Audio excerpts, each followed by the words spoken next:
ಆಚಾರ್ಯರೇ, ನಾವು ಸಿಂಹದವರೆಗೂ ಸಂಕ್ರಾಂತಿ ಫಲ ನೋಡಿದ್ವಿ. ಸೊ ಇನ್ನುಳಿದಂಥ 7 ರಾಶಿ ಇದೆ. ಯಾವ್ಯಾವ ರಾಶಿಯವರಿಗೆ ಶುಭ ಇದೆ, ಯಾವ್ಯಾವ ರಾಶಿಯವರಿಗೆ ಅಶುಭ ಇದೆ, ಪರಿಹಾರ ಏನು?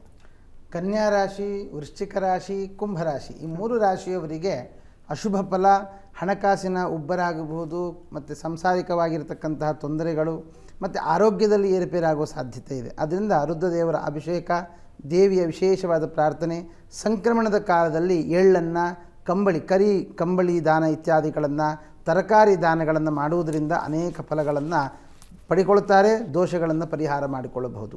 ಇನ್ನು ಉಳಿದ ರಾಶಿಯವರಿಗೆ ಅನೇಕ ಶುಭಪ್ರದವಾದಂತಹ ರಾಜಕೀಯ ಸಂಬಂಧಪಟ್ಟಿರತಕ್ಕಂತಹ ಲಾಭಗಳು ಇದ್ದಾವೆ.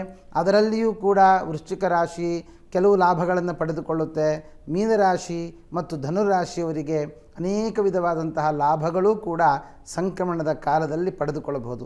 ಇನ್ನಷ್ಟು ಫಲಗಳನ್ನು, ಇನ್ನೂ ಹೆಚ್ಚಿನ ಫಲಗಳನ್ನು ಪಡೆದುಕೊಳ್ಳಬೇಕು ಅಂತಾದಾಗ ಅವರು ವಿಶೇಷವಾಗಿ ಈ ಗೌರಿ ಸಮೇತನಾಗಿರ್ತಕ್ಕಂತಹ ಪರಮಶಿವನನ್ನು ಆರಾಧನೆ ಮಾಡುವಂಥದ್ದು ಅಥವಾ ಲಕ್ಷ್ಮೀನಾರಾಯಣರ ಆರಾಧನೆ ಮಾಡುವುದರಿಂದ ಅನೇಕ ಒಳ್ಳೆಯ ಫಲಗಳನ್ನು ಇನ್ನಷ್ಟು ಅವರು ಪಡೆದುಕೊಳ್ಳಬಹುದಾಗಿದೆ.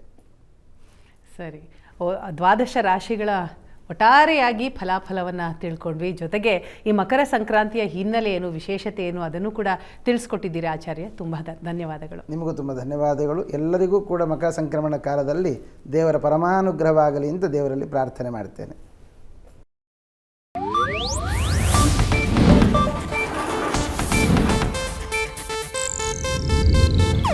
ಇದು ಏಷ್ಯಾನೆಟ್ ನ್ಯೂಸ್ ನೆಟ್ವರ್ಕ್ ಪ್ರಸ್ತುತಿ.